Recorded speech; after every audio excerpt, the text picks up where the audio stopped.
Please subscribe to Facetv Africa and turn the notification on. Facetv Africa, ẹ jọ̀ọ́, subscribe, hete. Facetv was Swoby. Bàbá wa, former president wa, Olúṣẹ́gun Ọbásanjọ́ àti ìyàwó wọn. Mo tún mú kíkí yẹn lọ sọ́dọ̀ gbogbo àwọn tán ti wà lórí ìjókòó táwa yìí náà ń jókòó sí lẹ́yìn. Former excellencies, former governors of Ogun State, former governor Ekiti State, àti former. Ìjọ kan náà máa former. So ká kí gbogbo àwọn former yẹn. Kò sẹ́ni tó ń jókòó síbẹ̀ pẹ̀. Bàbá mi àbí bẹ́ẹ̀ kọ́. Àwọn náà máa former ìjọ kan. Níta ara àwọn gba àwọn excellencies yẹn máa kí gbogbo orí adé tó wà níbí. Ìlà àwọn orí adé yẹn gan ó le ju tiwa lọ. A dẹ̀ dúpẹ́ pé ìrùkẹ̀rẹ̀ máa pọ̀ sí ni àwọn olórí náà bó ti wù kó tó wọ́n yìí máa ṣiṣẹ́ yẹn náà lọ ni. Mo kí gbogbo àwọn bàbá mi lọ́tùn lósì nítorí tẹ́ bá wo orú ìjókòó tèmi náà jókòó yìí ní ti orí ọjọ́ bóyá ni mo fẹ́ kéré jù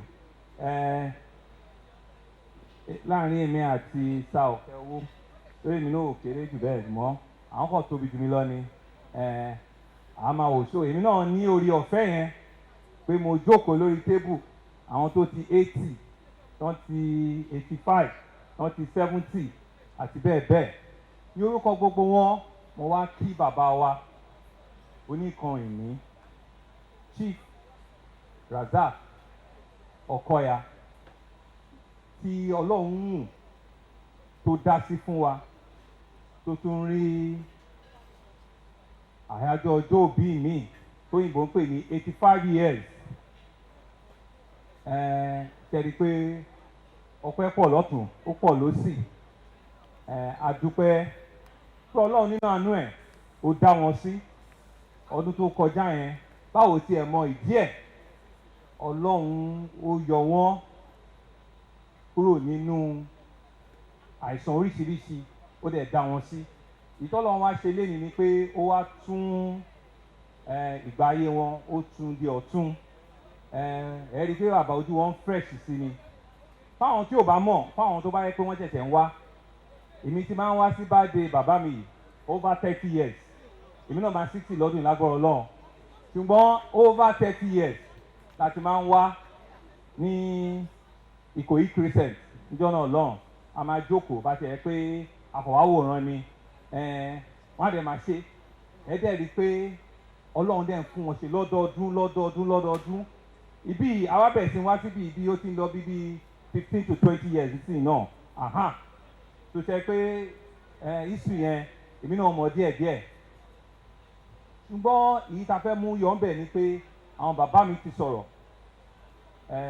Olúṣẹ́gun Ọ̀ṣọ́bà Olúṣẹ́gun Ọbásanjọ́ bàbá wa kábíyèsí òkè ọ̀nà gbogbo wọn náà ti sọ̀rọ̀ wọ́n lè di ṣàdúrà ìtẹ́ ìfẹ́ mú bẹ́ẹ̀ ni pé kábíyèsí ó dà pé 85 now is fashionable so lágbára Ọlọ́run gbogbo àwa tá àìtí 85 can I say hi àmà 85 lágbára Ọlọ́run o àmà kò sí bó ṣe lè rí tó kò sí bí pressure ẹ ṣe lè tó àmà 85 o bàbá Ọbásanjọ́ tó wá go further wọ́n ní pé àwọn máa wà nígbà tó máa 90 àmì pé prospect wà fáwọn náà nìyẹn wọ́n tún wá ní pé wọ́n máa 95 wọ́n bá pé 100 ó wá kù sọ́wọ́ Ọlọ́run àtàwọn wọ́n máa negotiate ṣé kí n lọ ṣé kí n má lọ àdúrà tẹ́gbà yẹn Ọlọ́run ti fò tẹ̀ sí lágbára Ọlọ́run kò sẹ́ni tó máa kú ní èwe nínú wa ẹ̀mí gígùn àlàáfíà la máa rí bá a ṣe Ọlọ́run á fi ìdùnnú ìtawà bá ń ṣe léyìn á fi kárí gbogbo wa náà àti orílẹ̀-èdè wa àti ìlú wa Èkó náà á fi ọlá tó fún yín léyìn á fi yí ìka gbogbo wa náà á dẹ̀ mọ ìní àmọ́ àdúrà tán ṣe léyìn àmọ́ sí ayọ̀ àmọ́ sí oríire àmọ́ sí ìdùnnú ṣùgbọ́n ká bá lè sọ ọ̀rọ̀ yìí especially fáwọn tó bá tó wá kéré sáwà yìí pé bàbá wa tá à ń ṣọjọ́ òbí fún léyìn tó bá ti ẹ̀gbọ́ Yorùbá bóyá kí nǹkan máa translate ẹ̀ fún wọn wọ́n ń ṣe Gen Z wọ́n dẹ̀ ń ṣe newcomer nǹkan tó ti ṣe tí àwọn èèyàn fi wọ́n bá wọn yọ̀ ni pé wọ́n ti ń ṣe èyí tó ìbò ń pè ní industrialization wọ́n ti wà lẹ́nu ẹ̀ sí ó ti over 60 years tẹ̀gbọ́n ní àtẹ́wọ́ ẹ ṣe gan ni àwa dàgbà láti máa gbọ́n pa Eleganza Industries ní so ẹ̀yin tẹ̀sẹ̀ ń ṣe startup ń sìn tẹ̀sẹ̀ṣẹ̀ bẹ̀rẹ̀ media kìíní kan digital media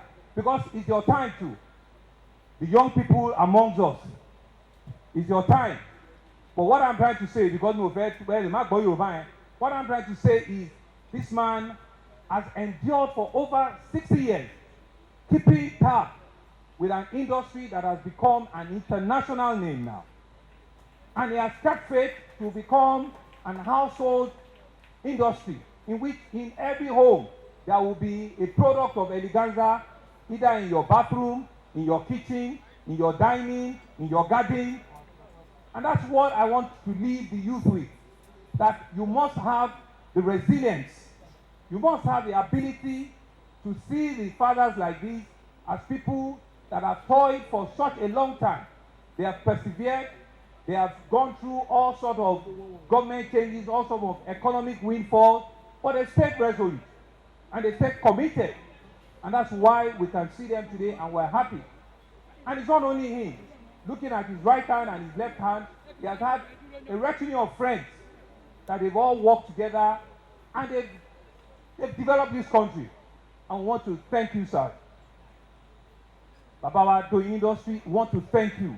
We want to thank all of you for the selfless service you render to this country.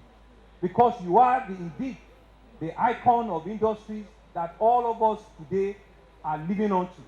And we're pointing out to as industries that have lived for decades. My prayer is that as you have done it well, your children and your generation coming behind you, they will keep it up and they will even make it bigger. So as we live here, and that's one of the things around you, he's even telling me about something I want to know contact about youth engagement, youth employment, youth interaction. That's what he was telling me now. So Erike, when you need wisdom to take away from an engagement like this, it's not just a party, but it's for all of us to learn from these men, to learn one lesson from them, because it didn't happen overnight. They didn't go through a shortcut, went through difficult times, uncertainty, but God preserved them, and God made them to employ thousands and thousands of people. Sir, Ọlọ́run á tún máa dá yín sí sà, Ọlọ́run á lọ́rẹ̀ ní sà. Èyí tó kù náà ẹ lò nínú àlàáfíà àti ìlera. Pàṣẹ yín kí ni wọ́n á dùn inú wa máa dùn sí. Àdúrà wa yẹn kó wá wá fáwọn náà torí iṣẹ́ táwa ṣe yìí nígbà tó ń sọ 85 tó ń sọ 90 àkàngbà ládùúrà ni. Ìtawà tẹ̀ fi lọ kó sí nínú politics yìí ẹ kó le gan. Kàkà tó ṣe nǹkan kan social media wọ́n ti pé wọ́n ti fly by so àdúrà gan àwa ní ìdẹ̀ gan kábà àti ẹ̀ lè ṣe bí 80 bí 85 bí 90 yẹn so èmi ní láti lock in gidigidi gan Fẹ́mi àbíbẹ̀kọ nǹkan dáwọ̀ yìí kábíyèsí àbíbẹ̀kọ ẹ ṣe gan ni bó ṣe máa rí fún gbogbo wa ni. I want to thank everybody for coming out here today to come and celebrate with some of the finest of our country, to some of the people that have developed this country to what it is now. And I'm happy that my father, Aremon, said it, that I'm aware that Mr. President also has congratulated him this morning.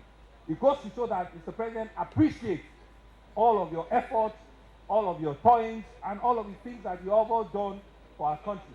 May God Almighty continue to bless you, bless your household, bless your children and your children's children, bless your generation, and He will give you good health, sound mind, and that when you are doing that 80 and 85 and 90 and 95, all of us will be here to celebrate with you. Amen. So, thank you very much, and it's an honor to be here with you. Please subscribe to Face TV Africa and turn the notification on. Face TV Africa, ẹ jọ̀ọ́ ẹ subscribe hete. Face TV was Swoby.